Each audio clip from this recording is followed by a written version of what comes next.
ਵਾਹਿਗੁਰੂ ਜੀ ਕਾ ਖਾਲਸਾ ਵਾਹਿਗੁਰੂ ਜੀ ਕੀ ਫਤਿਹ। ਮੈਂ ਤੁਹਾਡੀ ਹੋਸਟ ਨੀਲਮ ਕੌਰ ਤੇ ਮੈਂ ਟੀਵੀ 84 ਦੇ ਸਾਰੇ ਦਰਸ਼ਕਾਂ ਤੇ ਸਰੋਤਿਆਂ ਦਾ ਦਿਲੀ ਸਵਾਗਤ ਕਰਦੀ ਹਾਂ ਪ੍ਰੋਗਰਾਮ ਸੱਚੋ ਸੱਚ ਵਿੱਚ, ਜਿਹੜੇ ਇਸ ਪ੍ਰੋਗਰਾਮ ਨਾਲ ਦੇਸ਼ਾਂ ਵਿਦੇਸ਼ਾਂ ਤੋਂ ਜੁੜ ਚੁੱਕੇ ਨੇ। ਖਾਲਿਸਤਾਨ ਅਫੇਅਰ ਸੈਂਟਰ ਦੇ ਸੰਚਾਲਕ ਡਾਕਟਰ ਅਮਰਜੀਤ ਸਿੰਘ ਜੀ ਰੋਜ਼ਾਨਾ ਦੀ ਤਰ੍ਹਾਂ ਸਟੂਡੀਓ ਵਿੱਚ ਮੇਰੇ ਨਾਲ ਸ਼ਾਮਿਲ ਨੇ। ਆਓ ਉਹਨਾਂ ਨਾਲ ਮਿਲ ਕੇ ਅੱਜ ਦੀਆਂ ਵਿਚਾਰ ਚਰਚਾਵਾਂ ਕਰਦੇ ਹਾਂ। ਜੀ ਡਾਕਟਰ ਸਾਹਿਬ, ਵਾਹਿਗੁਰੂ ਜੀ ਕਾ ਖਾਲਸਾ ਵਾਹਿਗੁਰੂ ਜੀ ਕੀ ਫਤਿਹ। ਜੀ ਡਾਕਟਰ ਸਾਹਿਬ, ਤੁਹਾਡਾ ਬਹੁਤ ਬਹੁਤ ਸਵਾਗਤ ਹੈ ਪ੍ਰੋਗਰਾਮ ਸੱਚੋ ਸੱਚ ਵਿੱਚ। ਬਹੁਤ ਸ਼ੁਕਰੀਆ ਜੀ ਡਾਕਟਰ ਸਾਹਿਬ, ਅੱਜ 19 ਜਨਵਰੀ 2017 7 ਮਾਘ ਨਾਨਕਸ਼ਾਹੀ ਸੰਮਤ 548 ਦਾ ਦਿਨ ਹੈ। ਤੇ ਡਾਕਟਰ ਸਾਹਿਬ, ਪ੍ਰੋਗਰਾਮ ਸ਼ੁਰੂ ਕਰਨ ਤੋਂ ਪਹਿਲਾਂ ਆਪਾਂ ਆਪਣੇ ਦਰਸ਼ਕਾਂ ਨੂੰ ਦੱਸ ਦਿੰਦੇ ਹਾਂ ਕਿ ਉਹ ਟੀਵੀ 84 ਨੂੰ ਦੇਖ ਸਕਦੇ ਨੇ roku, ਜਾਦੂ box, RCN, Bell 5 Canada, Facebook, online streaming, global CPN ਦੀ ਐਪ ਰਾਹੀਂ, ਟੀਵੀ 84 ਦੀ ਐਪ ਰਾਹੀਂ ਤੇ ਆਨਲਾਈਨ ਸਟ੍ਰੀਮਿੰਗ ਤੁਸੀਂ ਟੀਵੀ 84 ਨੂੰ ਦੇਖ ਸਕਦੇ ਹੋ ਤੇ ਸਪੈਕਟਰਮ ਰਾਹੀਂ ਵੀ ਤੁਸੀਂ ਟੀਵੀ 84 ਨੂੰ ਦੇਖ ਸਕਦੇ ਹੋ। ਜੀ ਡਾਕਟਰ ਸਾਹਿਬ, ਹੁਣ ਆਪਾਂ ਅੱਜ ਦੀਆਂ ਵਿਚਾਰ ਚਰਚਾਵਾਂ ਵਿੱਚ ਪਹਿਲੇ ਇਸ਼ੂ ਬਾਰੇ ਗੱਲਬਾਤ ਕਰਦੇ ਹਾਂ। ਕੀ ਕਹਿਣਾ ਚਾਹੋਗੇ ਤੁਸੀਂ ਪਹਿਲੇ ਇਸ਼ੂ ਬਾਰੇ? ਦੇਖੋ, ਅੱਜ ਦੇ ਇਸ਼ੂ ਵਿਚਾਰ ਅਧੀਨ ਲਿਆਉਣ ਤੋਂ ਪਹਿਲਾਂ ਅਸੀਂ ਬਹੁਤ ਅਫਸੋਸ ਦਾ ਇਜ਼ਹਾਰ ਕਰਦੇ ਹਾਂ ਜੀ ਕਿ ਸਾਡੇ ਮਿੱਤਰ ਔਰ ਮੀਡੀਆ ਪੰਥਕ ਗੱਲ ਨੂੰ ਪਿਛਲੇ 21-22 ਸਾਲ ਤੋਂ ਅੱਜ ਦੀ ਆਵਾਜ਼ ਰਾਹੀਂ ਟੋਰਾਂਟੋ ਔਰ ਸਾਰੇ ਆਲੇ ਦੁਆਲੇ 'ਚ ਉਸ ਨੂੰ ਜਿਉਂਦਾ ਰੱਖਣ ਵਾਲੇ ਵੀਰ ਸੁਖਦੇਵ ਸਿੰਘ ਗਿੱਲ, ਉਹਨਾਂ ਦੇ ਪਿਤਾ ਜੀ ਸਰਦਾਰ ਅਵਤਾਰ ਸਿੰਘ ਗਿੱਲ, ਜਿਨ੍ਹਾਂ ਦੀ ਉਮਰ 82 ਸਾਲ ਸੀ ਜੀ, ਉਹ ਅੱਜ ਦੁਪਹਿਰ ਵੇਲੇ ਚੜ੍ਹਾਈ ਕਰ ਗਏ ਨੇ। ਅਸੀਂ ਵੀਰ ਸੁਖਦੇਵ ਸਿੰਘ ਗਿੱਲ, ਉਹਨਾਂ ਦੇ ਸਮੁੱਚੇ ਪਰਿਵਾਰ ਔਰ ਸਾਰੇ ਟੋਰਾਂਟੋ ਵਾਸੀ ਆਪਣੇ ਵੀਰਾਂ ਭੈਣਾਂ ਨਾਲ, ਜਿਹੜੇ ਪਰਿਵਾਰ ਨਾਲ ਜੁੜੇ ਨੇ, ਪੰਥਕ ਹਲਕਿਆਂ 'ਚ ਜਿੱਥੇ ਜਿੱਥੇ ਵੀ ਬੈਠੇ ਨੇ, ਜੀ ਅਫਸੋਸ ਦਾ ਇਜ਼ਹਾਰ ਕਰਦੇ। ਔਰ ਸਰ ਅਵਤਾਰ ਸਿੰਘ ਗਿੱਲ ਜਿਹੜੇ ਨੇ ਬੜੇ ਕਿਰਤੀ ਮਿਹਨਤੀ ਗੁਰਸਿੱਖ ਸਨ, ਜਿਹੜੇ ਕਿ ਲਗਭਗ 1971 ਦੇ ਵਿੱਚ ਕੈਨੇਡਾ ਆਏ ਜੀ ਔਰ ਆਪਣੀ ਮਿਹਨਤ ਦੇ ਨਾਲ ਉਹਨਾਂ ਨੇ ਆਪਣੇ 2 ਬੇਟੇ 1 ਬੇਟੀ ਔਰ ਉਹਨਾਂ ਨੂੰ ਜਿਹੜੀ ਹੈ ਚੰਗੀ ਪਰਵਰਿਸ਼ ਕੀਤੀ ਉਹਨਾਂ ਦੀ। ਔਰ ਮੈਂ ਬਹੁਤ ਵਾਰ ਦੇਖਦਾ ਹਾਂ ਕਿ ਜਿਹੜੇ ਵੀਰ ਭੈਣਾਂ ਪੰਥਕ ਪਿੜ ਦੇ ਵਿੱਚ ਐਕਟਿਵ ਨੇ, ਜੀ ਜੇ ਉਹਨਾਂ ਦੇ ਪਰਿਵਾਰਾਂ ਦੀ ਸੁੱਚੀ ਕਿਰਤ ਕਮਾਈ ਨਾ ਹੁੰਦੀ, ਨਾ ਹੋਏ, ਤੇ ਇਸ ਪਾਸੇ ਤੁਰਿਆ ਨਹੀਂ ਜਾ ਸਕਦਾ। ਸੋ ਠੀਕ ਹੈ ਕਿ ਇੱਕ ਗੱਲ ਤਾਂ ਜ਼ਰੂਰ ਹੁੰਦੀ ਹੈ ਕਿ ਮਾਪਿਓ ਹਮੇਸ਼ਾ ਇਹ ਤਾਂ ਨਹੀਂ ਚਾਹੁੰਦੇ ਹੁੰਦੇ ਕਿ ਵੀ ਉਹਨਾਂ ਦੇ ਪੁੱਤਰ ਧੀਆਂ ਉਸ ਪਾਸੇ ਵੱਲ ਜਾਣ ਜਿੱਥੋਂ ਨਿਕਲਣਾ ਕੁਛ ਨਾ ਹੋਏ। ਇਸ ਲਈ ਬਹੁਤ ਵਾਰ ਜਿਹੜਾ ਦਾਇਰਾਕਾਰ ਸੋਚ ਦਾ ਹੁੰਦਾ ਹੈ ਉਹ ਤਾਂ ਦੁਨਿਆਵੀ ਹੁੰਦਾ, ਪਰ ਇਹਦੇ ਬਾਵਜੂਦ ਜਿੱਥੇ ਇਮਾਨਦਾਰੀ ਹੁੰਦੀ ਹੈ ਜਾਂ ਆਪਣੀ ਇਮਾਨਦਾਰੀ ਨਾਲ ਜਿਨ੍ਹਾਂ ਨੇ ਜੀਵਨ ਜੀਵਿਆ ਹੁੰਦਾ ਹੈ, ਉਹਨਾਂ ਦੇ ਬੱਚੇ ਬੱਚੀਆਂ ਦੇ ਵਿੱਚ ਸੱਚ ਦਾ ਤੱਤ ਵੀ ਹੁੰਦਾ ਔਰ ਉਹਨਾਂ 'ਚੋਂ ਹੀ ਫਿਰ ਜਿਹੜੇ ਨੇ ਕੌਮੀ ਕੰਮ ਹੋਏ, ਸੱਚ ਹੱਕ ਇਨਸਾਫ ਦਾ ਰਸਤਾ ਹੋਏ, ਉਸ ਦੇ ਲਈ ਨਿਕਲਦੇ ਨੇ। ਸੋ ਸਰ ਅਵਤਾਰ ਸਿੰਘ ਗਿੱਲ, ਉਹਨਾਂ ਦੀ ਜਿਹੜੀ ਹੈ ਕ੍ਰੀਮੇਸ਼ਨ 24 ਜਨਵਰੀ ਨੂੰ ਟਿਊਜ਼ਡੇ ਦੁਪਹਿਰੇ 11 ਤੋਂ 1 ਵਜੇ ਤੱਕ ਹੋਏਗੀ। ਬਰੈਂਪਟਨ ਕ੍ਰੈਮੇਟੋਰੀਅਮ ਹੈ ਉਸ ਦੇ ਵਿੱਚ। ਔਰ ਫਿਰ ਉਹਨਾਂ ਦੀ ਅੰਤਮ ਅਰਦਾਸ 28 ਜਨਵਰੀ ਨੂੰ ਸਿੱਖ ਸਪਿਰਿਚੁਅਲ ਸੈਂਟਰ ਦੇ ਵਿੱਚ ਹੋਏਗੀ। ਸੋ ਜਿਹੜੇ ਵੀ ਉਸ ਇਲਾਕੇ ਦੇ ਔਰ ਅਦਰਵਾਈਜ਼ ਜਿਹੜੇ ਭਾਈ ਸਾਹਿਬ ਦੇ ਨਾਲ, ਭਾਈ ਸੁਖਦੇਵ ਸਿੰਘ ਨਾਲ ਜੁੜੇ ਹੋਏ ਨੇ, ਉਹ ਜ਼ਰੂਰ ਕ੍ਰੀਮੇਸ਼ਨ ਦੇ ਵਿੱਚ ਔਰ ਅੰਤਮ ਅਰਦਾਸ ਦੇ ਵਿੱਚ ਵੀ ਸ਼ਮੂਲੀਅਤ ਕਰਨ। ਇੱਕ ਹਮਦਰਦੀ ਦਾ ਇਜ਼ਹਾਰ ਹੁੰਦਾ ਔਰ ਜਿਹੜੇ ਭਾਈ ਸੁਖਦੇਵ ਸਿੰਘ ਗਿੱਲ ਹੋਰਾਂ ਨਾਲ ਰਾਬਤਾ ਕਰਨਾ ਚਾਹੁੰਦੇ ਨੇ, ਉਹਨਾਂ ਦਾ ਫ਼ੋਨ ਨੰਬਰ ਹੈ 4166747888। ਜੀ ਮੈਂ ਫਿਰ ਰਿਪੀਟ ਕਰਦਾ, 4166747888। ਔਰ ਅਸੀਂ ਸਤਿਗੁਰੂ ਦੇ ਚਰਨਾਂ 'ਚ ਅਰਦਾਸ ਕਰਦੇ ਹਾਂ ਕਿ ਸਤਿਗੁਰੂ ਸਰਦਾਰ ਅਵਤਾਰ ਸਿੰਘ ਜੀ ਨੂੰ ਆਪਣੇ ਚਰਨਾਂ 'ਚ ਨਿਵਾਸ ਬਖਸ਼ਣ, ਪਰਿਵਾਰ ਨੂੰ ਭਾਣਾ ਮੰਨਣ ਦਾ ਬਲ ਬਖਸ਼ਣ। ਜਿਹੜਾ ਅੱਜ ਇਸ਼ੂ, ਅੱਜ 19 ਜਨਵਰੀ ਦਾ ਦਿਨ ਹੈ ਔਰ ਜਦੋਂ ਅਸੀਂ ਭਾਰਤੀ ਮੀਡੀਆ ਔਰ ਈਵਨ ਕਸ਼ਮੀਰੀ ਪੰਡਤਾਂ ਦੀਆਂ ਆਰਗੇਨਾਈਜੇਸ਼ਨ, ਜਿਨ੍ਹਾਂ ਦੇ ਵਿੱਚ ਇੱਕ ਪੰਨੂਨ ਕਸ਼ਮੀਰ ਜਥੇਬੰਦੀ ਪ੍ਰਮੁੱਖ ਤੌਰ 'ਤੇ ਹੈ ਔਰ ਸਾਡੀ ਵੀ ਫੇਸਬੁੱਕ ਦੇ ਉੱਤੇ ਕੁਛ ਸਾਡੇ ਜਿਹੜੇ ਗੁਰਸਿੱਖ ਨੇ ਬੇਸ਼ੱਕ ਜਾਂ ਸਿੱਖੀ ਆਈਡੈਂਟੀਟੀ ਵਾਲੇ ਨੇ, ਲੇਕਿਨ ਉਹਨਾਂ ਨੂੰ ਕਈ ਵਾਰ ਆਪਣਾ ਦਰਦ ਜਾਂ ਆਪਣੀ ਪੀੜ ਨਾਲੋਂ ਜ਼ਿਆਦਾ ਜਿਹੜਾ ਪ੍ਰਚਾਰ ਹਕੂਮਤ ਦਾ ਜਾਂ ਉਹਨਾਂ ਦੇ ਮੀਡੀਆ ਦਾ ਹੁੰਦਾ, ਉਹਦਾ ਪ੍ਰਭਾਵ ਕਬੂਲਦੇ ਨੇ। ਉਹਨਾਂ ਨੇ ਵੀ ਇਸ ਨੂੰ ਇੱਕ ਵੱਡੇ ਇਸ਼ੂ ਦੇ ਤੌਰ 'ਤੇ ਲਿਆਂਦਾ ਔਰ ਅਸੀਂ ਵੀ ਸਮਝਦੇ ਹਾਂ ਕਿ ਵੀ ਕੁਛ ਜਿਹੜੀਆਂ ਚੀਜ਼ਾਂ ਭਾਵੇਂ ਕਿਤੇ ਵੀ ਵਾਪਰਨ, ਜਿਹੜਾ ਧੱਕਾ ਹੁੰਦਾ ਕਿਸੇ ਨਾਲ ਵੀ, ਉਸ ਨੂੰ ਕਦੇ ਵੀ ਨਿਆਂ ਸੰਗਤ ਨਹੀਂ ਠਹਿਰਾਇਆ ਜਾ ਸਕਦਾ ਜੀ। ਪਰ ਉਹ ਸਰਕਮਸਟੈਂਸਿਸ ਦੇਖਣੇ ਬੜੇ ਜ਼ਰੂਰੀ ਹੁੰਦੇ ਨੇ ਕਿ ਕਈ ਵਾਰ ਕੁਝ ਚੀਜ਼ਾਂ ਦੀ ਰੰਗਤ ਉਹ ਦੇ ਦਿੱਤੀ ਜਾਂਦੀ ਹੈ ਜਿਹੜੀ ਕਿ ਅਸਲ ਦੇ ਵਿੱਚ ਉਹ ਗੱਲ ਹੁੰਦੀ ਨਹੀਂ ਜੀ। ਔਰ ਮੈਂ ਜਦੋਂ ਇਹਨਾਂ ਦੀਆਂ ਇਹ ਮੈਂ ਮਨ ਬਣਾ ਲਿਆ ਕਿ ਵੀ ਇਸ ਇਸ਼ੂ ਤੇ ਵਿਚਾਰ ਕਰਨੇ, ਫਿਰ ਮੈਂ ਜਦੋਂ 4 ਚੁਫੇਰੇ ਇਸ ਬਾਰੇ ਖਬਰਾਂ ਦੇਖੀਆਂ, ਜ਼ਾਹਰ ਹੈ ਅੱਜ ਦੀ ਇਹ ਖਬਰ ਤਾਂ ਸੀ ਕਿ ਜੰਮੂ ਕਸ਼ਮੀਰ ਦੀ ਅਸੈਂਬਲੀ ਦੇ ਵਿੱਚ ਯੂਨੈਨਿਮਸ ਰੈਜ਼ੋਲੂਸ਼ਨ ਪਾਸ ਹੋਇਆ ਜਿਹਨੂੰ ਕਿ ਉਮਰ ਅਬਦੁੱਲਾ ਨੇ ਮੂਵ ਕੀਤਾ ਕਿ ਕਸ਼ਮੀਰੀ ਪੰਡਤ ਜਿਹੜੇ ਕਿ 27 ਸਾਲ ਪਹਿਲਾਂ ਜਿਹੜਾ ਉਹ 1990 ਦੇ ਵਿੱਚ ਕਸ਼ਮੀਰ ਵਾਦੀ ਚੋਂ ਹਿਜਰਤ ਕਰ ਗਏ ਸਨ ਜੀ, ਉਹਨਾਂ ਨੂੰ ਰਿਸਪੈਕਟੇਬਲ ਤਰੀਕੇ ਦੇ ਨਾਲ ਕਸ਼ਮੀਰ ਦੇ ਵਿੱਚ ਵਾਪਸ ਲਿਆਂਦਾ ਜਾਏ। ਔਰ ਇਸ ਰੈਜ਼ੋਲੂਸ਼ਨ ਨੂੰ ਮੂਵ ਕਰਨ ਤੋਂ ਪਹਿਲਾਂ ਉਹਨੇ ਉਮਰ ਅਬਦੁੱਲਾ ਨੇ ਜਿਹੜਾ ਸਪੀਕਰ ਨੂੰ ਹੀ ਕਿਹਾ ਕਿ ਵੀ ਤੁਸੀਂ ਰੈਜ਼ੋਲੂਸ਼ਨ ਮੂਵ ਕਰੋ ਔਰ ਇਸ 'ਤੇ ਥੋੜ੍ਹੀ ਬਹੁਤ ਨੋਕ ਝੋਕ ਵੀ ਹੋਈ ਔਰ ਇੱਕ ਗੱਲ ਇਹਦੇ 'ਚ ਜਿਹੜੀ ਉਹਨਾਂ ਨੇ ਨੰਬਰਸ, ਹੁਣ ਹੁੰਦਾ ਇਹ ਹੈ ਕਿ ਜੇ ਲੱਖਾਂ ਸਿੱਖ ਨਵੰਬਰ 84 ਦੇ ਵਿੱਚ ਪ੍ਰਭਾਵਿਤ ਹੋਏ, ਜਾਨ ਮਾਲ ਦੇ ਪੱਖੋਂ ਹਜ਼ਾਰਾਂ ਦੀ ਗਿਣਤੀ 'ਚ ਮਾਰੇ ਗਏ, ਲੱਖਾਂ ਦੀ ਪ੍ਰਾਪਰਟੀ ਔਰ ਜਿਹੜੇ ਉਹਨਾਂ ਨੇ ਹੋਮਲੈਸ ਹੋਏ, ਤਾਂ ਉਸ ਨੰਬਰ ਨੂੰ ਬਹੁਤ ਘਟਾ ਕੇ ਦੱਸਣ ਦੀ ਕੋਸ਼ਿਸ਼ ਕੀਤੀ ਜਾਂਦੀ ਹੈ, ਉਹ ਬੇਸ਼ੱਕ ਸਰਕਾਰੀ ਅੰਕੜੇ ਹੋਣ ਜਾਂ ਮੀਡੀਆ ਹੋਏ। ਪਰ ਇਸ ਮਾਮਲੇ 'ਚ ਇਹਨੂੰ ਇੰਨਾ ਕਿ ਇਨਫਲੇਟ ਕੀਤਾ ਜਾ, ਕਿਉਂਕਿ ਮੈਂ ਦੇਖ ਰਿਹਾ ਕਿ ਵੀ ਪਿਛਲੇ ਆਲਮੋਸਟ ਇਹਨਾਂ 20 ਸਾਲਾਂ 'ਚ ਮੈਂ ਨੰਬਰ ਵੱਧਦਾ ਦੇਖਿਆ ਕਿ ਸ਼ੁਰੂਆਤ ਦੀ 40-50 ਹਜ਼ਾਰ ਤੋਂ ਹੋਈ ਸੀ ਕਿ ਜੀ 40 ਹਜ਼ਾਰ ਤੋਂ 50 ਹਜ਼ਾਰ ਕਸ਼ਮੀਰੀ ਪੰਡਤ ਜਿਹੜੇ ਨੇ ਉਹ ਵਾਦੀ ਛੱਡ ਕੇ ਚਲੇ ਗਏ। ਹਾਲਾਂਕਿ ਮੈਂ ਉਹਨੂੰ ਵਿਚਾਰ ਅਧੀਨ ਲਿਆਵਾਂਗਾ ਕਿ ਕਿਵੇਂ ਇਹ ਵੀ ਜਦੋਂ ਜਗਮੋਹਨ ਗਵਰਨਰ ਸੀ ਜੰਮੂ ਕਸ਼ਮੀਰ ਦਾ, ਉਸ ਦੇ ਵੇਲੇ ਬੜੇ ਵਿਉਂਤਬੱਧ ਤਰੀਕੇ ਦੇ ਨਾਲ ਕਸ਼ਮੀਰੀਆਂ ਦੀ ਹਿਜਰਤ ਕਰਵਾਈ ਗਈ ਜੀ। ਪਰ ਹੁਣ ਉਸ ਸਾਰੇ ਜਿਹੜਾ 40-50 ਹਜ਼ਾਰ ਦੀ ਕੁੱਲ ਬੜੀ ਲਿਬਰਲ ਢੰਗ ਨਾਲ ਫਿਗਰ ਬਣਦੀ ਸੀ, ਹੁਣ ਉਹਨੂੰ 3.5 ਲੱਖ ਕਹਿਣ ਲੱਗ ਗਏ ਕਿ ਜੀ 3.5 ਲੱਖ ਕਸ਼ਮੀਰੀ ਪੰਡਤ ਜਿਹੜਾ ਵਾਦੀ ਚੋਂ ਕੱਢਤਾ। ਅੱਛਾ, ਇਹਦੇ 'ਚ ਕੋਈ ਸ਼ੱਕ ਨਹੀਂ ਹੈ ਕਿ ਜਦੋਂ ਤੁਹਾਡੀ ਕਿਤੇ ਵੀ ਇੱਕ ਮੂਵਮੈਂਟ ਚੱਲਦੀ ਹੈ, ਹਥਿਆਰਬੰਦ ਹੈ, ਸਿਕਿਉਰਿਟੀ ਦਸਤੇ ਵਾਪਸੀ ਜਿਹੜਾ ਜ਼ੁਲਮ ਕਰਦੇ ਨੇ ਤੇ ਜਿਹੜੇ ਵੀ ਉਸ ਖਿੱਤੇ 'ਚ ਰਹਿ ਰਹੇ ਹੁੰਦੇ ਨੇ ਪ੍ਰਪੋਰਸ਼ਨੇਟਲੀ ਉਹਨਾਂ ਨੇ ਵੀ ਪ੍ਰਭਾਵ ਕਬੂਲਣਾ ਹੁੰਦਾ ਹੈ, ਉਹਨਾਂ ਦੇ ਉੱਤੇ ਵੀ ਜਿਹੜਾ ਅਸਰ ਹੁੰਦਾ।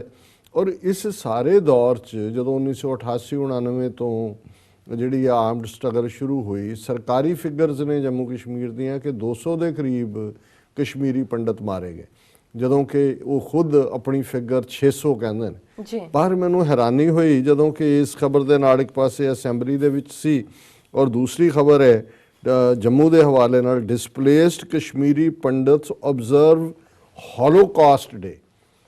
ਹੁਣ ਜੇ 200 ਜਾਂ 600 ਵੀ ਇਹਨਾਂ ਦੀ ਫਿਗਰ ਮੰਨ ਲਈ ਜਾਏ ਜਿਹੜੀ ਕਿ ਕ੍ਰਾਸ ਫਾਇਰ 'ਚ ਵੀ ਮਰੇ ਹੋਣਗੇ, ਕੁਝ ਨਿੱਜੀ ਜਿਹੜੇ ਨੇ ਕਿੜ ਕੱਢਣ 'ਚ ਵੀ ਮਰੇ ਹੋਣਗੇ।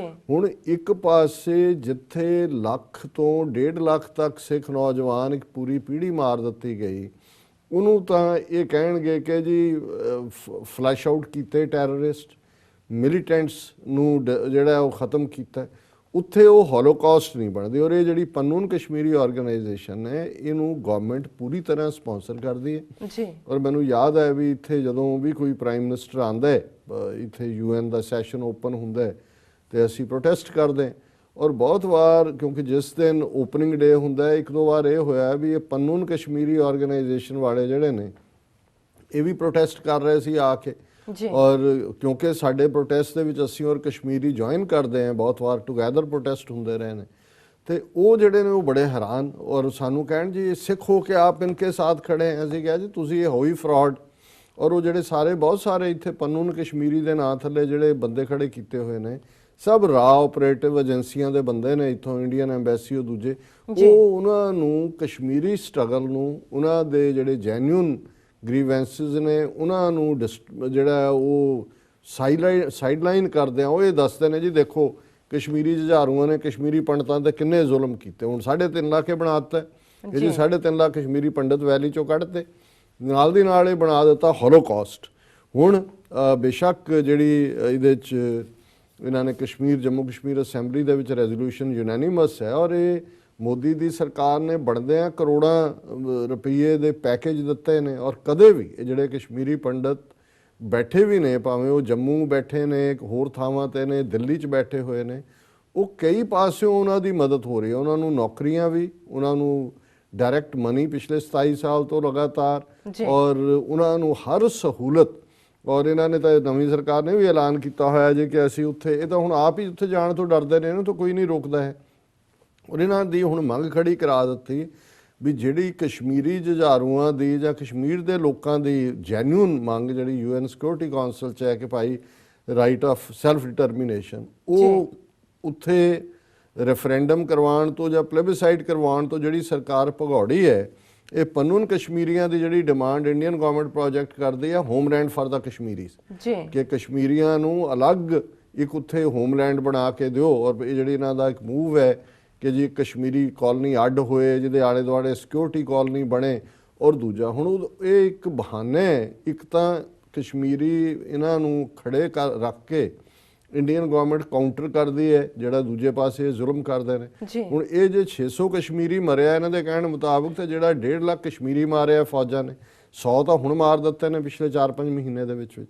ਔਰ ਕੁੱਲ ਮਿਲਾ ਕੇ ਇਹ ਜਿਹੜਾ ਸਾਰੀ ਹਿਜਰਤ ਦੇ ਹਵਾਲੇ ਨਾਲ ਜਿਸ ਕਿਸਮ ਦਾ ਏਜੰਸੀਆਂ ਦਾ ਰੋਲ ਹੈ, ਉਹਨਾਂ ਨੇ ਇਹ ਚਾਹਿਆ ਸੀ। ਔਰ ਉਸ ਵੇਲੇ ਜਗਮੋਹਨ ਉਹੀ ਬਦਨਾਮ ਬੰਦਾ ਜਿਹਨੇ ਜਦੋਂ ਐਮਰਜੈਂਸੀ ਇੰਦਰਾ ਗਾਂਧੀ ਨੇ ਲਾਈ ਤੇ ਦਿੱਲੀ ਦੇ ਵਿੱਚ ਤੁਰਕਮਾਨ ਗੇਟ ਔਰ ਦੂਸਰੇ ਜਿਹੜੇ ਨੇ ਬਿਲਕੁਲ ਬੁਲਡੋਜ਼ ਕਰ ਦਿੱਤੇ ਸੀ। ਸੋ ਇਹ ਸਰਕਾਰ ਦੀ ਨੀਤੀ ਸੀ ਉਸ ਵੇਲੇ ਦੀ, ਕਿਉਂਕਿ 89 ਦੇ ਵਿੱਚ ਜਦੋਂ ਕਸ਼ਮੀਰ ਦੇ ਵਿੱਚ ਹਥਿਆਰਬੰਦ ਸੰਘਰਸ਼ ਖੜਾ ਹੋਇਆ, ਜਿਹੜੀ ਬਿਲਕੁਲ ਇੰਡੀਜਨਸ ਕਸ਼ਮੀਰੀਆਂ ਦੀ ਮੂਵਮੈਂਟ ਸੀ, ਔਰ ਇੱਕਦਮ ਲੋਕ ਤਾਂ ਉਹਨਾਂ ਦੇ ਨਾਲ ਪਹਿਲੇ ਦਿਨ ਤੋਂ ਹੀ ਨੇ, ਇੰਟਰਨੈਸ਼ਨਲੀ ਵੀ ਉਸ ਪਾਸੇ ਅਟੈਂਸ਼ਨ ਜਾਣ ਲੱਗੀ।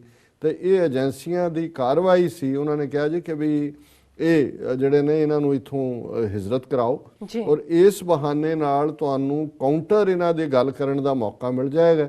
ਉਹਨਾਂ ਨੂੰ ਥੋੜ੍ਹੇ ਬਹੁਤ ਨੂੰ ਕੈਂਪਾਂ 'ਚ ਬਿਠਾ ਲਓ, ਔਰ ਫਿਰ ਜਿਹੜਾ ਉਹਦੇ ਨਾਲ ਇੱਥੇ ਸਟੀਵਨ ਸੋਲਾਰਜ਼ ਕਾਂਗਰਸਮੈਨ ਹੁੰਦਾ ਸੀ, ਕਿਉਂਕਿ ਉਦੋਂ ਕਾਂਗਰਸ ਦੇ ਵਿੱਚ ਵੀ ਇਹ ਉਹ ਪੀਰੀਅਡ ਸੀ ਲੇਟ 80s ਦਾ ਅਰਲੀ 90s ਦਾ, ਜਦੋਂ ਕਿ ਇੰਡੀਆ ਦੇ ਖਿਲਾਫ ਵੇਵ ਹੁੰਦੀ ਸੀ US ਕਾਂਗਰਸ ਦੇ ਵਿੱਚ ਵੀ।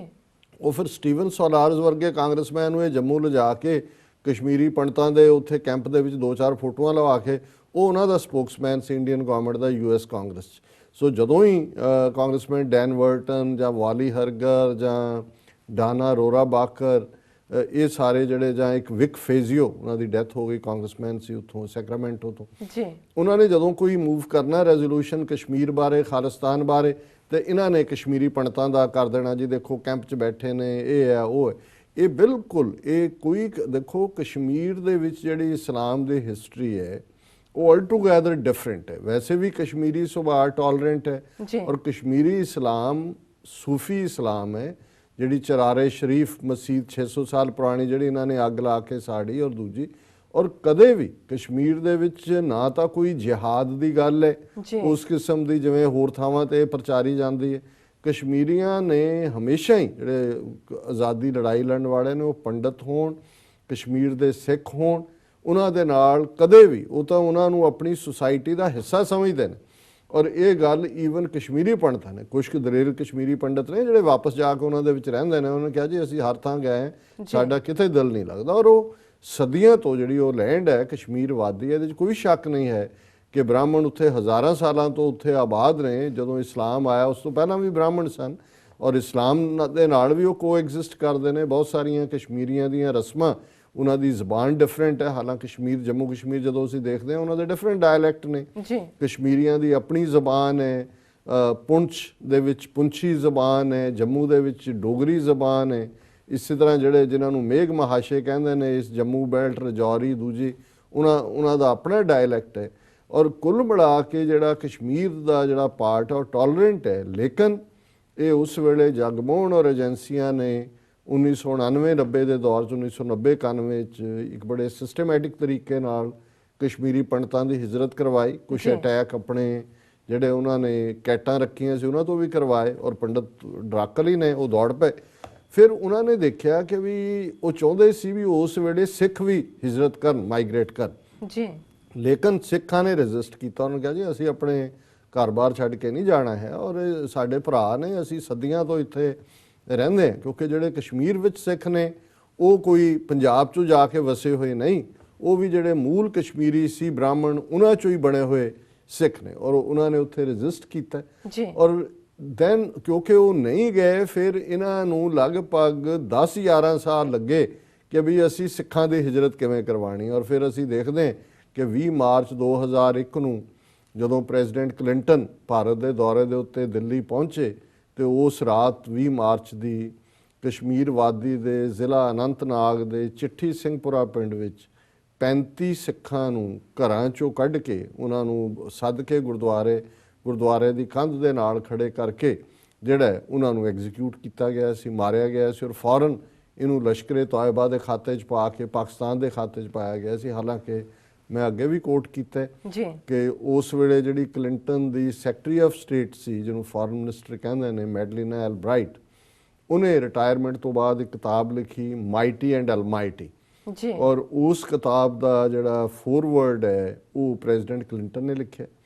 ਔਰ ਉਹਦੇ 'ਚ ਕਲਿੰਟਨ ਨੇ ਕਿਹਾ ਵੀ ਮੈਂ ਜਦੋਂ ਭਾਰਤ ਗਿਆ ਔਰ ਉਸੇ ਰਾਤ ਵਿਦ ਜਿਹੜਾ 35 ਸਿੱਖ ਹਿੰਦੂ ਮਿਲੀਟੈਂਟਸ ਨੇ ਮਾਰੇ, ਇਹ ਉਹਦੇ ਫੋਰਵਰਡ 'ਚ ਲਿਖਿਆ। ਹਾਲਾਂ ਬੜਾ ਪ੍ਰੋਟੈਸਟ ਕੀਤਾ ਉਹਨਾਂ ਨੇ, ਪਰ ਕਦੇ ਵੀ ਕਲਿੰਟਨ ਨੇ ਉਹ ਸ਼ਬਦ ਵਾਪਸ ਨਹੀਂ ਲਏ। ਔਰ ਉਹਨੇ ਕਿਹਾ ਵੀ ਮੈਨੂੰ ਪਤਾ ਸੀ ਵੀ ਇਹ ਹੋ ਸਕਦਾ ਹੈ, ਪਰ ਪ੍ਰੈਜ਼ੀਡੈਂਟ ਦੇ ਨਾਤੇ ਸੋ ਉਹਨਾਂ ਨੇ ਉਹਦੀ ਟਾਈਮਿੰਗ ਇਸ ਤਰੀਕੇ ਨਾਲ ਮਿਲਾਈ। ਇੱਕ ਪਾਸੇ ਤਾਂ ਸਿੱਖਾਂ ਦੇ ਵਿੱਚ ਖੌਫ ਪੈਦਾ ਕਰਕੇ ਕਿ ਉਹ ਹਿਜਰਤ ਕਰਨ, ਦੂਸਰੇ ਪਾਸੇ ਉਹ ਪੀਰੀਅਡ ਸੀ ਕਿ ਕਸ਼ਮੀਰ ਦੇ ਵਿੱਚ ਜਿਹੜੀ ਇੰਡੀਜਨਸ ਮੂਵਮੈਂਟ ਹੈ ਉਹ ਪੂਰੀ ਜ਼ੋਰ ਦੇ ਨਾਲ ਚੱਲ ਰਹੀ ਸੀ ਤੇ ਕਲਿੰਟਨ ਨੇ ਪ੍ਰੈਸ਼ਰਾਈਜ਼ ਵੀ ਕਰਨਾ ਸੀ ਇੰਡੀਆ ਨੂੰ ਕਿ ਭਾਈ ਗੱਲਬਾਤ ਕਰੋ ਕਸ਼ਮੀਰੀਆਂ ਦੇ ਨਾਲ। ਸੋ ਉਹਨਾਂ ਨੇ ਸਾਰਾ ਹੀ ਜਿਹੜਾ ਰੁਖ ਹੈ ਉਹ ਦੂਸਰੇ ਪਾਸੇ ਪਲਟ ਦਿੱਤਾ।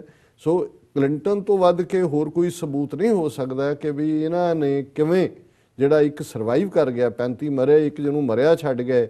ਉਹਨੇ ਫਿਰ ਦੱਸਿਆ ਵੀ ਕਿਵੇਂ ਉਹਨਾਂ ਨੇ ਹੋਲੀ ਵਾਲਾ ਦਿਨ ਸੀ ਉਹ, ਔਰ ਉੱਦਾਂ ਦੇ ਕੱਪੜੇ ਪਾਏ ਔਰ ਕਿਹੜੀ ਉਹ ਬੋਲੀ ਬੋਲ ਰਹੇ ਸੀ ਔਰ ਕਿਵੇਂ ਉਹਨਾਂ ਨੇ ਜਿਹੜਾ ਇਹ ਸਾਰਾ ਕਾਰਾ ਕੀਤਾ। ਔਰ ਅੱਜ ਤੱਕ ਇਹਦੇ ਔਰ ਉਸ ਵੇਲੇ ਫਾਰੂਕ ਅਬਦੁੱਲਾ ਜੰਮੂ ਕਸ਼ਮੀਰ ਦਾ ਚੀਫ ਮਿਨਿਸਟਰ ਸੀ। ਈਵਨ CBI ਇਨਕੁਆਇਰੀ ਦੀ ਗੱਲ ਹੋਈ ਔਰ ਉਹਨੇ ਕਿਹਾ ਕਿ ਮੈਂ ਬੜੀ ਕੋਸ਼ਿਸ਼ ਕੀਤੀ ਔਰ ਉਹਦਾ ਈਵਨ ਚੀਫ ਮਿਨਿਸਟਰ ਨੂੰ ਵੀ ਨਹੀਂ ਸੀ ਇਹ ਜਿਹੜਾ ਕਾਰਾ ਸੀ। ਉਸ ਵੇਲੇ LK ਅਡਵਾਨੀ ਹੋਮ ਮਿਨਿਸਟਰ ਸੀ, ਉਹੀ ਅਡਵਾਨੀ ਹੈ ਜਿਹਨੇ 4-5 ਦਿਨ ਪਹਿਲਾਂ ਦਿੱਲੀ 'ਚ ਕਿਹਾ ਕਿ ਜੀ ਮੈਂ ਕਰਾਚੀ 'ਚ ਜੰਮਿਆ ਔਰ RSS ਦਾ ਵਰਕਰ, ਮੈਂ ਉੱਥੇ ਰਿਹਾ ਛੋਟੇ ਹੁੰਦਿਆਂ ਔਰ ਭਾਰਤ ਉਦੋਂ ਤੱਕ ਕੰਪਲੀਟ ਨਹੀਂ ਹੈ ਜਦੋਂ ਤੱਕ ਕਰਾਚੀ ਸਿੰਧ ਇੰਡੀਆ ਦਾ ਹਿੱਸਾ ਨਹੀਂ ਬਣਦਾ। ਹੁਣ ਇਹ ਹੋਮ ਮਿਨਿਸਟਰ ਸੀ, ਵਾਜਪਾਈ ਪ੍ਰਾਈਮ ਮਿਨਿਸਟਰ ਸੀ ਔਰ ਇਹਨਾਂ ਨੇ ਫਿਰ ਇਸ ਨੂੰ ਕਵਰ ਅਪ ਕਰਨ ਦੇ ਲਈ, ਕਿਉਂਕਿ ਰੌਲਾ ਪਿਆ ਦੁਨੀਆ ਭਰ ਦੇ ਵਿੱਚ ਇਸ ਦਾ, ਉਹਨਾਂ ਨੇ ਹਾਲਾਂ ਪਾਕਿਸਤਾਨ ਦੇ ਖਾਤੇ 'ਚ ਪਾਉਣ ਦੀ ਕੋਸ਼ਿਸ਼ ਕੀਤੀ ਪਰ ਅਸੀਂ ਇਹਨੂੰ ਸਮੈਲ ਕਰ ਲਿਆ ਸੀ। ਅਗਲੇ ਦਿਨ ਹੀ ਇੱਥੇ ਨਿਊਯਾਰਕ ਇੰਡੀਅਨ ਕੌਂਸੂਲੇਟ ਦੇ ਬਾਹਰ ਔਰ ਵਾਸ਼ਿੰਗਟਨ ਉਹਦੀ ਐਮਬੈਸੀ ਦੇ ਬਾਹਰ ਮੈਸਿਵ ਪ੍ਰੋਟੈਸਟ ਰੱਖੇ ਔਰ ਇਹਨਾਂ ਨੂੰ ਲੱਗਾ ਕਿ ਵੀ ਇਹ ਗੱਲ ਐਕਸਪੋਜ਼ ਹੋ ਜਾਣੀ। ਉਹਨਾਂ ਨੇ ਕੀ ਕੀਤਾ ਕਿ 2-3 ਦਿਨ ਬਾਅਦ ਉੱਥੇ ਹੀ ਜਿਹੜਾ ਪੱਥਰੀ ਬਲ ਉਹਦੇ ਨੇੜੇ ਤੇੜੇ ਆ, ਉੱਥੋਂ 5 ਕਸ਼ਮੀਰੀ ਨੌਜਵਾਨ ਚੁੱਕ ਕੇ ਜਿਹੜੇ ਨੇ ਉਹ ਮਾਰ ਦਿੱਤੇ। ਔਰ ਉਹਨਾਂ ਨੇ ਕਿਹਾ ਜੀ ਉਹ ਉਹਨਾਂ ਦੀ ਮਿਲੀ ਆਈਡੈਂਟੀ ਲਸ਼ਕਰੇ ਤੋਇਬਾ ਦੇ ਸੀ, ਬਾਰਡਰ ਪਾਰ ਆਏ ਸੀ। ਬਾਅਦ ਜਦੋਂ ਉਹਨਾਂ ਦੇ ਕੱਪੜੇ ਘਰ ਵਾਲਿਆਂ ਨੇ ਪਛਾਣੇ ਤਾਂ ਕਹਿੰਦੇ ਜੀ ਸਾਡੇ ਘਰੋਂ ਚੁੱਕ ਕੇ ਲਗਾਏ ਨੇ ਇਹਨਾਂ ਨੂੰ। ਔਰ ਉਹ ਵੀ ਸਾਰੀ ਰੋੜ ਰਾੜ ਦਿੱਤੀ, ਕਦੇ ਕਿਹਾ ਜੀ ਆਰਮੀ ਕੋਰਟ ਕਰੇਗੀ, ਫਿਰ ਸੁਪਰੀਮ ਕੋਰਟ ਕਰੇਗੀ। ਸੋ ਕੁੱਲ ਮਿਲਾ ਕੇ ਅੱਜ ਇਸ ਗੱਲ ਨੂੰ ਜਿਹੜਾ 16 ਸਾਲ ਹੋ ਗਏ ਨੇ, ਇਸ ਦਾ ਜਿਹੜਾ ਕੋਈ ਜਸਟਿਸ ਨਹੀਂ ਮਿਲਿਆ। ਸੋ ਹੁਣ ਕਸ਼ਮੀਰੀ ਪੰਡਤਾਂ ਦਾ ਰੌਲਾ ਪਾਉਣ ਵਾਲੇ ਜਿਹੜੇ ਨੇ ਔਰ ਜਿਨ੍ਹਾਂ ਨੇ ਡੈਲੀਬਰੇਟਲੀ ਇਹਨਾਂ ਨੂੰ ਬਿਠਾਇਆ ਹੋਇਆ ਉਹ ਤਾਂ ਅਸੈਂਬਲੀ 'ਚ ਰੈਜ਼ੋਲੂਸ਼ਨ ਵੀ ਕਰ ਰਹੇ ਨੇ ਔਰ ਮੰਗ ਵੀ ਹੈ ਕਿ ਜੀ ਇਹਨਾਂ ਨੂੰ ਵੱਧ ਤੋਂ ਵੱਧ ਹਕੂਕ ਦਿੱਤੇ ਜਾਣ। ਔਰ ਉਹਨਾਂ ਨੇ ਆਪਣੇ ਜਿਹੜੇ 600 ਉਹਨਾਂ ਦੇ ਵਿੱਚ ਮਰੇ ਉਹਨੂੰ ਹੋਲੋਕਾਸਟ ਡੇ ਬਣਾ ਦਿੱਤਾ। ਪਰ ਦੂਸਰੇ ਪਾਸੇ ਜਿਨ੍ਹਾਂ ਨੇ ਇਧਰ KP ਗਿੱਲ ਵਰਗਿਆਂ ਰਾਹੀਂ ਫੌਜ ਰਾਹੀਂ ਲੱਖਾਂ ਜਿਹੜੇ ਨੌਜਵਾਨ ਮਾਰੇ ਪੰਜਾਬ 'ਚ ਜਾਂ ਅੱਜ ਜੋ ਕੁਝ ਭਾਰਤੀ ਫੌਜ ਕਸ਼ਮੀਰ 'ਚ ਕਰ ਰਹੀ ਹੈ ਉਸ ਦਾ ਕੋਈ ਜਿਹੜਾ ਉਸ ਨੂੰ ਕੋਈ ਟੱਚ ਕਰਨ ਨੂੰ ਤਿਆਰ ਵੀ ਨਹੀਂ। ਔਰ ਕਿਵੇਂ ਭਾਰਤ ਜਿਹੜਾ ਕਸ਼ਮੀਰ ਦੇ ਹੱਲ ਤੋਂ ਭਗੌੜਾ ਉਸ ਨੂੰ ਬਿਲਕੁਲ ਉਹ ਨਹੀਂ ਕਰਨਾ ਚਾਹੁੰਦਾ। ਇਸ ਦੀ ਇੱਕ ਉਦਾਹਰਣ ਹੈ ਕਿ ਪਿਛਲੇ ਦਿਨਾਂ 'ਚ ਹੁਣੇ ਇੱਕ ਖਬਰ ਜਿਹੜੀ ਅੱਜ ਜਦੋਂ ਇਹ ਕਸ਼ਮੀਰੀਆਂ ਦੇ ਹਵਾਲੇ ਨਾਲ ਖਬਰ ਲੱਗੀ ਤੇ ਦੂਸਰੀ ਖਬਰ ਲੱਗੀ ਸੀ no room for third party on J&K UK ਟੋਲਡ ਕਿ ਵੀ ਇੰਡੀਆ ਦੀ ਫੋਰਨ ਮਿਨਿਸਟਰੀ ਨੇ ਕਿਹਾ UK ਨੂੰ ਕਿ ਜੀ ਤੁਸੀਂ ਬਿਲਕੁਲ ਜਿਹੜਾ ਪਾਰਲੀਮੈਂਟ ਦੇ ਵਿੱਚ ਡਿਸਕਸ ਕਰਨਾ ਚਾਹੁੰਦੇ ਹੋ ਕਸ਼ਮੀਰ ਮੁੱਦੇ ਦੇ ਉੱਤੇ ਇਹ ਤੁਹਾਨੂੰ ਕੋਈ ਹੱਕ ਨਹੀਂ ਹੈ। ਔਰ ਇਹ ਖਬਰ ਇਹਨਾਂ ਦੀ ਹੈ ਕਿ India today reacted strongly to reports that British Parliament may debate on the issue of Jammu and Kashmir, saying there was no room for a third party role in the matter. ਕਿ ਜੀ ਤੁਸੀਂ ਬਿਲਕੁਲ ਆਪਣੀ parliament Jammu Kashmir ਦਾ ਨਹੀਂ ਕਰ ਸਕਦੇ discuss, ਕੋਈ ਅਸੀਂ ਤੀਸਰੀ ਧਿਰ ਨੂੰ ਵਿੱਚ ਨਹੀਂ ਵੜਨ ਦੇਣਾ। Noting that the government was aware of the development, External Affairs Ministry spokesperson Vikas Swarup said, our position on the issue of Jammu and Kashmir is very clear. that all issues between India and Pakistan are to be resolved bilaterally and peacefully in accordance with Shimla Agreement and Lahore Declaration. There is no room for third party. ਤੇ ਜੇ Pakistan dialog ਕਰਨਾ ਚਾਹੁੰਦਾ ਹੈ, ਜਿਵੇਂ ਇਹਨਾਂ ਨੇ ਸਰਤਾਜ ਅਜ਼ੀਜ਼ ਨੂੰ insult ਕੀਤਾ heart of Asia conference Amritsar, ਔਰ ਪਾਕਿਸਤਾਨ ਦੀ ਰਿਪੀਟਡ ਰਿਕੁਐਸਟ ਦੇ ਬਾਵਜੂਦ ਕਿ ਡਾਇਲੋਗ ਸ਼ੁਰੂ ਕੀਤਾ ਜਾਏ, ਉਹਨਾਂ ਨੂੰ ਉਹ ਧਮਕੀਆਂ ਦਿੰਦਾ ਹੈ। ਹੁਣ ਵੀ ਜਿਹੜੀ ਰਾਇਸੀਨਾ ਕਨਕਲੇਵ ਇਹਨੇ ਕੀਤੀ ਹੈ ਪਿਛਲੇ 3-4 ਦਿਨ ਪਹਿਲਾਂ, ਚੀਨ ਵੱਲ ਤਾਂ ਜਿਹੜਾ ਉਹ ਡਰਦੇ ਆ, ਭਿੱਜੀ ਬਿੱਲੀ ਬਣੇ ਹੋਏ ਨੇ। ਪਾਕਿਸਤਾਨ ਨੂੰ ਕਿਹਾ ਜੀ ਤੁਹਾਡੇ ਨਾਲ ਕੋਈ ਡਾਇਲੋਗ ਨਹੀਂ ਹੋ ਸਕਦਾ ਜਦੋਂ ਤੱਕ ਤੁਸੀਂ ਜਿਹੜਾ ਟੈਰਰਿਜ਼ਮ ਖਤਮ ਨਹੀਂ ਕਰਦੇ। ਔਰ ਇੱਥੇ ਕਹਿ ਰਹੇ ਨੇ ਜੀ ਅਸੀਂ ਤਾਂ ਸ਼ਿਮਲਾ ਐਗਰੀਮੈਂਟ, ਲਾਹੌਰ ਡੈਕਲੇਰੇਸ਼ਨ, ਅਸੀਂ ਤਾਂ ਬਹੁਤ ਪੀਸਫੁਲੀ ਇਹਨੂੰ ਰਿਜ਼ੋਲਵ ਕਰਨਾ ਚਾਹੁੰਦੇ। ਹੁਣ ਜਿਹੜਾ according to reports UK's House of Commons was likely to debate on Jammu and Kashmir issue, which was proposed by the Backbench Business Committee following an application from British MP David Nuttall। ਉਹਨੇ David ਨਟਾਲ ਨੇ ਇਹ ਜਿਹੜੀ ਹੈ business committee ਨੂੰ application ਦਿੱਤੀ ਹੈ ਕਿ ਜੰਮੂ ਕਸ਼ਮੀਰ 'ਚ ਜ਼ੁਲਮ ਹੋ ਰਿਹਾ ਹੈ, ਆਮ ਲੋਕ ਸਫਰ ਕਰ ਰਹੇ ਨੇ, ਔਰ ਇਹਦੇ ਤੇ ਹੀਅਰਿੰਗ ਹੋਏ। ਦਾ ਮੋਸ਼ਨ ਟੂ ਬੀ ਡਿਬੇਟਡ ਸੈਡ, ਇਹ ਉਸ ਮੋਸ਼ਨ 'ਚ ਮੈਂਸ਼ਨ ਹੈ that this house notes the escalation in violence and breaches of international human rights on the Indian side of line of control in Kashmir, calls on the government to raise the matter at the United Nations, and further calls on the government to encourage Pakistan and India to commence peace negotiations to establish a long-term solution on the future governance of Kashmir based on the right of the Kashmiri people to determine their own future in accordance with the provisions of UN Security Council resolutions। ਬਿਲਕੁਲ ਠੀਕ ਹੈ। ਹੁਣ ਇਹ ਉਹਦਾ ਮਸੌਦਾ ਹੈ ਕਿ ਭਾਈ ਕਸ਼ਮੀਰੀਆਂ ਨੂੰ ਜਿਹੜਾ UN ਸਿਕਿਉਰਿਟੀ ਕਾਉਂਸਲ ਦੇ ਰੈਜ਼ੋਲੂਸ਼ਨ ਨੇ ਉਹਨਾਂ ਦੇ ਤਹਿਤ ਰਾਈਟ ਆਫ ਸੈਲਫ ਡਿਟਰਮੀਨੇਸ਼ਨ ਮਿਲਣਾ ਚਾਹੀਦਾ। ਔਰ ਇਹ ਉਹਨਾਂ ਨੇ ਕਿਹਾ ਕਿ ਵੀ ਇੰਡੀਅਨ ਜਿਹੜੀ ਲਾਈਨ ਆਫ ਕੰਟਰੋਲ ਹੈ ਇਸ ਪਾਸੇ ਦਾ ਕਸ਼ਮੀਰ, ਉੱਥੇ ਜ਼ੁਲਮ ਹੋ ਰਹੇ ਨੇ। ਹੁਣ ਇਹ ਅਜੇ ਡਿਬੇਟ ਹੋਣਾ, ਇਹ ਆਲਰੇਡੀ ਉਹਨਾਂ ਨੇ ਉਹਨੂੰ ਏਜੰਡੇ ਤੇ ਸੈੱਟ ਕਰ ਲਿਆ ਹੋਏਗਾ, ਔਰ ਇੰਡੀਅਨ ਗਵਰਨਮੈਂਟ ਨੇ ਹੁਣ ਇੱਕ ਪਾਸੇ ਕਸ਼ਮੀਰੀ ਪੰਡਤਾਂ ਦਾ ਹੋਮਲੈਂਡ ਬਣਾਉਣ ਦੇ ਲਈ ਉਹਨਾਂ ਨੇ ਜਿਹੜਾ ਇਸ ਦਿਨ ਸਾਰੇ ਕਸ਼ਮੀਰ ਦੇ ਵਿੱਚ ਮੈਂ ਦੇਖ ਰਿਹਾ ਸੀ ਰਿਪੋਰਟਿੰਗ, ਸੈਮੀਨਾਰ ਕੀਤੇ, ਪ੍ਰੋਟੈਸਟ ਹੋਏ, ਔਰ ਜਿੱਥੇ ਜਿੱਥੇ ਇਹਨਾਂ ਦੇ ਸੈਮੀਨਾਰ ਹੋਏ ਉਹਦੇ 'ਚ ਬੜੇ ਬੜੇ ਲੋਕ ਜਿਹੜੇ ਨੇ ਬਾਹਰਲੀਆਂ ਸਟੇਟਾਂ ਤੋਂ ਵੀ ਸ਼ਾਮਲ ਹੋਏ। ਉਧਮਪੁਰ ਦਾ MLA ਪਵਨ ਗੁਪਤਾ ਜਿਹੜਾ ਉਹ ਉੱਥੇ ਪਹੁੰਚਦਾ ਹੈ। Cultural activist from Maharashtra doctor Charu ਪੁੱਤ Pingle said the struggle for a separate homeland was the demand of all nationalists of India। ਸਾਰਾ ਭਾਰਤ ਦੇ ਸਾਰੇ ਨੈਸ਼ਨਲਿਸਟ ਕਹਿੰਦੇ ਨੇ ਕਸ਼ਮੀਰੀ ਪੰਡਤਾਂ ਦਾ ਹੋਮਲੈਂਡ ਬਣਾਓ। ਫਿਰ farmer DGP MM Khajuria spoke about the havoc inflicted by the radical elements on the minorities, rendering them homeless। ਹੁਣ ਇਸ ਲੈਵਲ ਦੇ ਬੰਦੇ ਫਿਰ meanwhile all state Kashmiri Pandit conference held a protest। ਔਰ ਇਹ ਜਦੋਂ ਤੁਸੀਂ ਦੇਖਦੇ ਹੋ ਵੀ ਕਿੱਥੇ ਕਿੱਥੇ ਪ੍ਰੋਟੈਸਟ ਹੋਏ ਤਾਂ ਮੈਨੂੰ ਹੈਰਾਨੀ ਹੈ ਕਿ 600 ਬੰਦੇ ਦੇ ਮਰਨ ਦੇ ਉੱਤੇ ਤਾਂ ਇਹਨਾਂ ਨੇ ਸਾਰਾ ਜਿਹੜਾ ਅਸਮਾਨ ਸਿਰ ਤੇ ਚੁੱਕਿਆ ਹੋਇਆ ਉਹਨੂੰ ਹੋਲੋਕਾਸਟ ਬਣਾ ਦਿੱਤਾ। ਔਰ ਜਿੱਥੇ ਪੰਜਾਬ ਦੇ ਵਿੱਚ 1.5 ਲੱਖ ਸਿੱਖ ਨੌਜਵਾਨ ਮਾਰੇ ਨੇ, ਜਿੱਥੇ ਕਸ਼ਮੀਰ ਦੇ ਵਿੱਚ 1.5 ਲੱਖ ਕਸ਼ਮੀਰੀ ਮਾਰੇ ਨੇ, ਔਰ ਲਗਾਤਾਰ ਪਿਛਲੇ 4-5 ਮਹੀਨੇ ਤੋਂ ਜੋ ਕਸ਼ਮੀਰ 'ਚ ਹੋ ਰਿਹਾ ਉਹਦੇ ਲਈ ਜੇ ਈਵਨ ਬ੍ਰਿਟਨ ਦੀ ਪਾਰਲੀਮੈਂਟ ਡਿਸਕਸ਼ਨ ਕਰਨਾ ਚਾਹੁੰਦੀ ਹੈ ਤਾਂ ਉਹਨੂੰ ਇੰਡੀਆ ਜਿਹੜਾ ਵਾਰਨ ਕਰ ਰਿਹਾ। ਸੋ ਇਹ ਬਿਲਕੁਲ ਨਹੀਂ ਚਾਹੁੰਦੇ ਕਸ਼ਮੀਰ ਦਾ, ਜੰਮੂ ਕਸ਼ਮੀਰ ਦਾ ਜਾਂ ਸਿੱਖਾਂ ਦਾ ਜਾਂ ਨਾਗਿਆਂ ਦਾ ਕੋਈ ਜੈਨੂਨ ਨੇ ਉਹਨਾਂ ਦੀ ਜਿਹੜੀਆਂ ਨੇ ਪੋਲੀਟੀਕਲ ਐਸਪੀਰੇਸ਼ਨਸ ਉਹਨੂੰ ਫੁਲਫਿਲ ਨਹੀਂ ਕਰਨਾ ਚਾਹੁੰਦੇ। ਇਹ ਆਕੂਪਾਈਂਗ ਫੋਰਸ ਹੈ, ਉੱਥੇ 5-6 ਲੱਖ ਫੌਜ ਰੱਖ ਕੇ ਜਿਹੜਾ ਇਹਨਾਂ ਨੇ ਕਬਜ਼ਾ ਕੀਤਾ ਹੋਇਆ ਹੈ। ਔਰ ਇਹ ਜਦੋਂ ਤੱਕ ਇਹਨਾਂ ਨੂੰ ਇਹਨਾਂ ਦੀ ਜ਼ਬਾਨ ਦੇ ਵਿੱਚ ਹੀ ਔਰ ਇਹਨਾਂ ਦੇ ਕੋਇਨ 'ਚ ਇਹਨਾਂ ਦੇ ਸਿੱਕੇ 'ਚ ਵਾਪਸ ਪੇ ਨਹੀਂ ਕੀਤਾ ਜਾਂਦਾ, ਇਹ ਕਬਜ਼ਾ ਛੱਡਣਗੇ ਨਹੀਂ, ਨਾ ਜੰਮੂ ਕਸ਼ਮੀਰ ਦਾ ਛੱਡਣਗੇ, ਨਾ ਪੰਜਾਬ ਦਾ ਛੱਡਣਗੇ, ਨਾ ਨਾਗਾਲੈਂਡ ਦਾ ਛੱਡਣਗੇ। ਇਹ ਗੱਲ ਸਮਝ ਆ ਜਾਣੀ ਚਾਹੀਦੀ ਹੈ ਕਿਉਂਕਿ ਕੋਈ ਵੀ ਜੈਨੂਨਨੈਸ, ਇਮਾਨਦਾਰੀ ਜਾਂ ਜਿਹਨੂੰ ਤੁਸੀਂ ਅਦਰਵਾਈਜ਼ ਇਹ ਹੈ ਵੀ ਤੁਸੀਂ ਜੈਨੂਨ ਲੋਕ ਖੜੇ ਨੇ, 70 ਸਾਲ ਹੋ ਗਏ ਨੇ, ਤੁਸੀਂ ਜ਼ੁਲਮ ਕਰ ਕਰਕੇ ਦੇਖ ਲਿਆ ਹੈ, ਕੋਈ ਆਵਾਜ਼ ਆਜ਼ਾਦੀ ਨਿਕਲਦੀ ਹੈ, ਬੈਠ ਕੇ ਰਿਜ਼ੋਲਵ ਕਰੋ ਉਹਨਾਂ ਨੂੰ।